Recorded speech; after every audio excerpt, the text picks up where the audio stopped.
அடுத்து முக்கியமான important articles வந்து பார்க்க போறோம். கான்ஸ்டிடியூஷன்ல என்னென்ன ஆர்டிகல்ஸ் வந்து இருக்கு அப்படின்றத பார்க்க போறோம். வந்து வாங்க பார்ப்போம், படிப்போம். முக்கியமான அரசியலமைப்பு விதிகள், சட்டப்பிரிவுகள் வந்து 1 அப்படின்றது வந்து ஒன்றியத்தின் பெயர் மற்றும் பிரதேசம் அப்படி பார்க்குறோம். 3 வந்து பார்த்தீங்கன்னா புதிய மாநிலங்களை உருவாக்குதல் மற்றும் தற்போதுள்ள மாநில பகுதிகள், நிலைகள் அல்லது பெயர்கள். அதாவது 1ல இருந்து 51A வரையும் ஃபுல்லாக படிச்சிடணும் ஃப்ரெண்ட். அதுல வந்து எந்த ஒரு டவுட்டுமே உங்களுக்கு வேண்டியதில்லை. 51A வரையும் கண்டிப்பா படிச்சாகணும் வந்து. ஸோ அது ரொம்ப ரொம்ப முக்கியம் படிக்கும்.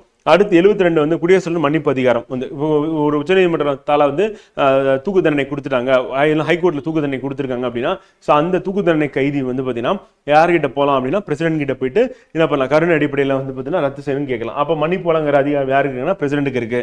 குடியரசுத் தலைவருக்கு உதவும் ஆலோசனை வழங்கும் அமைச்சர் குழு 74 அப்படி இருக்கிறோம். 78 வந்து பிரதம மந்திரியின் கடமைகள், குடியரசுத் தலைவருக்கு நம்ம தகவல்களை கேட்கும்போது கொடுக்கணும். பண மசோதாக்களின் வரையறை அப்படின்னா 110 வெரி வெரி இம்பார்ட்டன்ட். 112 வருடாந்திர நிதிநிலை அறிக்கை பட்ஜெட்னு போடுறாங்கல்ல, 112. 123 கூட்டத்தொடர் நடைபெறாத வேலையில் என்ன பண்ணலாம், குடியரசுத் தலைவர் வந்து அவசர சட்டங்களை பிரசரிக்கலாம் அப்படின்னு. 143 உச்சநீதிமன்றத்தை கலந்து ஆலோசிக்க குடியரசுத் தலைவருக்கு அதிகாரம் வந்து. 155 வந்து ஆளுநர் நியமிக்கிறார் குடியரசுத் தலைவர் வந்து. 161 வந்து மன்னிப்பு வழங்குதல் மற்றும் சில சந்தர்ப்பங்களில் ஆளுநர். அப்ப 72 வந்து பாத்தீங்கன்னா குடியரசுத் தலைவர் வந்து மன்னிப்பு வழங்குற அதிகாரம். 161 வந்து ஆளுநர் வந்து மன்னிப்பு வழங்கும் அதிகாரம். 163 ஆளுநருக்கு உதவ ஆலோசனை வழங்கும் என்னது அமைச்சர் குழு வந்து. அதே மாதிரி அங்க வந்து பிரதமர் இருப்பார், இங்க வந்து முதலமைச்சர் இருப்பார். முதலமைச்சர் கடமைகள் என்னன்னா ஆளுநருக்கு தகவல் அளிப்பது தொடர்பாக அப்படி பார்க்குறாங்க. அப்புறம் மாநிலங்களில் சட்ட மேலவையில் ஒழித்தல் அல்லது உருவாக்குதல் வந்து. அப்ப சட்ட மேலவைகளை வந்து கலைக்கிறது அப்புறம் உருவாக்குறது அப்படின்றது வந்து 169 அப்படி பார்க்குறோம். அடுத்து 200 மசோதாக்களுக்கு ஆளுநர் ஒப்புதல் அளித்தல் குடியரசுத் தலைவருக்கான இடஒதுக்கீடு அப்படி பார்க்குறோம்.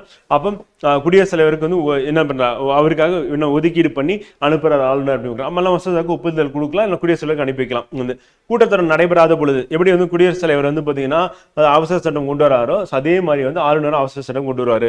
இப்ப ஆளுநர் கூட்டத்தொடர் நடைபெறாத போது 123 கீழே குடியரசுத் தலைவர் அவசர சட்டம் கொண்டு வராரு. அதே மாதிரி ஆளுநரும் 213 வந்து பாத்தீங்கன்னா மாநில சட்டமன்றத்தில் கூட்டத்தொடர் நடைபெறாத போது அவசர சட்டங்களை ஆளுநர் கொண்டு வரலாம். ரெண்டுக்குள்ள டிஃபரன்ஸ் வந்து 90 ஆர்டிகல்ஸ் வந்து இருக்கும். 19 போகும், 100க்கு மேல போச்சுன்னா வந்து. நீதி பேராணையில் வெளியிட உயர்நீதிமன்றத்தில் அதிகாரம் 226 வந்து. அப்ப நீதி பேராணை அப்படின்றது வெளியிடறதுக்கு உயர்நீதிமன்றத்துக்கான அதிகாரம் 226. அதே உச்சநீதிமன்றம் வந்து விதி வந்து 32 கீழே, அதாவது அரசியலமைப்பு அடிப்படை உரிமைகள் மறுக்கப்பட்டால் ஒரு குடிமகன் வந்து என்ன பண்ணலாம், உச்சநீதிமன்றத்தை அணுகி இந்த மாதிரி எனக்கு நிவாரணம் வேணும்னு கேட்கறது 32. அதுல வந்து நீதி பேராணைகள் யார் வெளியிடுவாங்க அப்படின்னா உச்சநீதிமன்றம் வெளியிடுவாங்க. 226ல நீதி பேராணை வெளியிட அதிகாரம் யார் இருக்குன்னா உயர்நீதிமன்றத்துக்கு இருக்கு அப்படிங்கிறோம். அடுத்து டெல்லிக்கான சிறப்பு ஏற்பாடுகள் வந்து 239 ஏஏ வந்து. ஸோ அது நமக்கு எக்ஸாம் பாயிண்ட் ஆஃப்ல இம்பார்ட்டன் அப்படி பார்க்குறோம் வந்து. அடுத்து தேசிய நலன் கருதி மாநில பட்டியலில் உள்ள ஒரு அதிகாரத்தை பற்றி சட்டம் இயற்றும் அதிகாரம் யாருன்னு நாடாளுமன்றம். அப்போ மாநில பட்டியலில் இருக்கிறத எடுத்துக்கிற அதிகாரம் வந்து நாடாளுமன்றத்துக்கு எதில் கொடுக்குறாங்க, 249 கொடுக்குறாங்க. இந்த மாநிலங்களுக்கு இடையான ஆறுகள் அல்லது நதிகள் பல 2 6 ஆறுனா ரிவர்ன்னு சொல்லுவோமா, 6 அப்படின்ற நம்பர் வந்து நம்ம 6 சொல்லுவோம், ரிவர்ன்னு குறிக்கும். அப்ப 2 மாநிலங்கள் அப்படின்னா 2 நடுவில் 6 இருக்கு, 262 மாநிலங்களுக்கு இடையான ஆறுகள் அல்லது நதி பள்ளத்தாக்கில் நீதி தொடர்பான சர்ச்சைகளை தீர்ப்பது. 263 வந்து பாத்தீங்கன்னா மாநிலங்களுக்கு இடையான கவுன்சில் தொடர்பான விதிகள் வந்து. 265 சட்ட அதிகாரத்தில் தவிர வரி விதிக்கப்படக்கூடாது. மாநிலங்களுக்கு மத்திய அரசு வந்து கிடைக்கும் மானியங்கள் 275.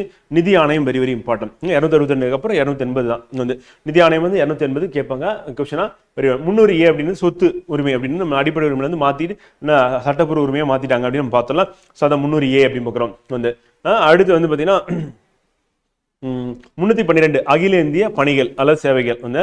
IAS IPS இருக்குல்ல, அதான் 312. 315 மத்திய மாநில அரசுக்கான பொதுப்பணி தேர்வாணையம் அப்படி பார்க்குறோம். TNPSC UPSC அப்படிங்கிறது இங்கே தான் வரும் அப்படி பார்க்குறோம். ஸோ அதை நம்ம ஞாபகம் வச்சுக்கணும். ஸோ UPSC TNPSC அதே மாதிரி பப்ளிக் சர்வீஸ் கமிஷன் மற்ற ஸ்டேட்ல இருக்கிறதும் 315 வந்துடும். பொது பணியாளர் தேர்வாணையத்தின் செயல்பாடு 320 வரும். நிர்வாக தீர்ப்பாயங்கள் வந்து 323 அப்படி பார்க்குறோம் வந்து. 324 தேர்தல் மேற்பார்வை கட்டுப்பாடு ஆணையத்தின் ஒப்படைக்கப்பட வேண்டும் வந்து அது வரும். அடுத்து வந்து மக்களவையில் பட்டியல் சாதனை பழங்குடியினருக்கான இடஒதுக்கீடு வந்து 330 கீழே வருது அப்படிங்கிறோம். பணிகள் மற்றும் பதவிகளுக்கு பட்டியல் சாதனை மற்றும் பழங்குடியினர் உரிமைகள் வந்து 335. அப்ப மக்களவை அப்படின்னும் போது 330, பணிகள்லையும் SC ST-க்கான ரிசர்வேஷன் இருந்துச்சுன்னா 335 அடிவாங்க. அவசர நிலை பிரகடனம் 352 பார்த்தாச்சு. மாநிலத்தில் 356, நிதி நெருக்கடி 360 பார்த்தாச்சு. இந்த அடுத்து மத்திய அரசால் கொடுக்கப்பட்ட வழிகாட்டுதல் மாநிலங்கள் இணங்க தவறுதல் அப்படின்னு குடியரசு ஆட்சி கொண்டு வரலாமா, கொண்டு வரலாம் 365 கீழே அப்படி. அப்ப மத்திய அரசு சொல்றதை கேட்கல அப்படின்னா 365 கீழையும்.